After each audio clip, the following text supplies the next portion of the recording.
तो इसमें हम लोग ये देखते हैं कि ये जो डिप्रेशन है वो कैसे रिड्यूस करें, उसके लिए ये वैल्यू एजुकेशन क्लास कैसे हेल्प करेगा, है ना, डिप्रेशन को कम करने में, तो उसको हम समझेंगे। तो लगभग अगर आप देखोगे ना तो डिप्रेशन क्या चीज़ है, तो डिप्रेशन कहीं ना कहीं अनहैप्पीनेस का सिग्नल है, रेड सिग्नल है अनहैप्पीनेस का। हमने जो चाहा वो नहीं हुआ, अगर हमने जो सोचा वो नहीं हुआ, तो उसका एक सिग्नल है डिप्रेशन। होता क्या है कि हम जो सोचे होते हैं सामने वाले के बारे में, क्या सोचे रहते हैं, क्या एक रहता है हमारे सामने वाले को लेकर के हमारे मन में एक ट्रस्ट रहता है, विश्वास रहता है। एक दूसरा, हम कोई काम करते हैं उसको भी लेकर के हमारे अंदर में ट्रस्ट रहता है ना, विश्वास रहता है कि ये पूरा हो जाएगा। तो ध्यान देना कि हम कहीं कनेक्ट रहते हैं, कहीं जुड़े रहते हैं किसी पर्सन से, किसी सिचुएशन से, किसी कंडीशन से, और हमको भरोसा रहता है कि ये होगा, है ना। अगर किसी पर्सन से जुड़े हैं तो ये भरोसा रहता है कि हमारा रिलेशन आज ठीक है और ये हमेशा ठीक रहेगा। कोई बिजनेस कर रहे हैं तो वहाँ भी एक भरोसा बना रहता है कि हाँ ये ठीक चलेगा। अगर कोई एग्ज़ाम दे रहे हैं तो भी एक भरोसा बना रहता है कि हाँ हमने अच्छा किया, अच्छा ही होगा। हमारा कोई कनेक्शन होता है कहीं पर, तो वो हम कनेक्शन कंटिन्यू चाहते हैं कि भाई मेरा जो ट्रस्ट है किसी सिचुएशन, किसी कंडीशन, किसी पर्सन पर ये बना हुआ है और ये बना हुआ रहे, तो इसकी कंटिन्यूटी चाहते हैं।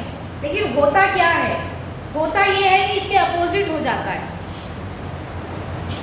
रिलेशन में वो ट्रस्ट टूट गया, वो भरोसा नहीं रहा, अगले ने ऐसा कुछ किया जो हमने सोचा ही नहीं था, तो हमारे माइंड में एक झटका या एक प्रेशर जैसा लगता है कि अरे क्या हो गया, तो वो हम एक्सेप्ट नहीं कर पाते हैं, उस सिचुएशन को एक्सेप्ट नहीं कर पाते हैं।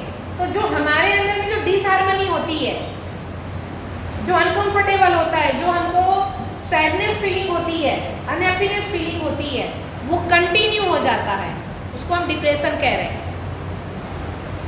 है ना। बिजनेस में बड़ा लॉस हो गया, हमने जो सोचा था वो हुआ ही नहीं, हमने जो अपेक्षाएं की थी किसी सिचुएशन, किसी कंडीशन, किसी पर्सन, है ना, किसी भी चीज़ से, वो पूरा हुआ ही नहीं, और वो हमको लगता है कि हमारा काफ़ी बड़ा नुकसान हो गया उससे, है ना। मैंने कहना चाहिए हम रिलेशन में लगता है कि हमको धोखा मिल गया, तो वो जो झटका लगता है, वो जो बर्दाश्त नहीं होता, उस सिचुएशन में हमारा जो थॉट प्रोसेस है वो अनबैलेंस हो जाता है।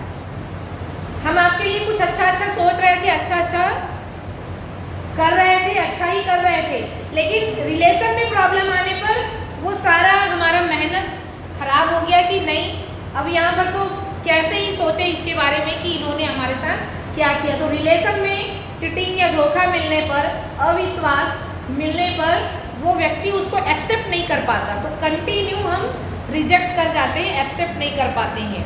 तो इस सिचुएशन में हमारे अंदर में जो है वो डिसहार्मनी, अनहैप्पीनेस कंटिन्यू चलते रहता है, जिससे कि हम अनहैप्पी हो जाते हैं। तो डिप्रेशन एक मेंटल डिसऑर्डर है। जैसे हम लोग स्ट्रेस की बात करें तो उसमें कहेंगे कि वो टेम्पररी है, वो चला जाता है, लेकिन डिप्रेशन क्या है, वो थोड़ा लंबे समय तक रह जाता है, माने वो अनहैप्पीनेस या वो प्रॉब्लम कंटिन्यू बना रहता है हमारे अंदर। तो उससे हमारे अंदर में हमारा जो रूटीन है वो चेंज हो जाता है, हमारा जो अंदर में जो ट्रस्ट था वो जो है वो माने डिसट्रस्ट में चेंज हो जाता है, हम किसी पे भरोसा नहीं कर पाते, है ना, बहुत सारी निगेटिविटी आ जाती है। तो इस तरह से डिप्रेशन जो है वो बढ़ता है, और इस कारण अगर डिप्रेशन को सही समय पर अगर हमने ट्रीटमेंट नहीं दिया या सही समय पर अगर हमने ठीक नहीं किया, तो ये बढ़ करके आगे सुसाइडल थॉट में चला जाता है। इसको समझेंगे। देखो मैंने एक चीज़ और देखा है कि अभी परंपरा में हम 3 तरह के ट्रीटमेंट देखते हैं।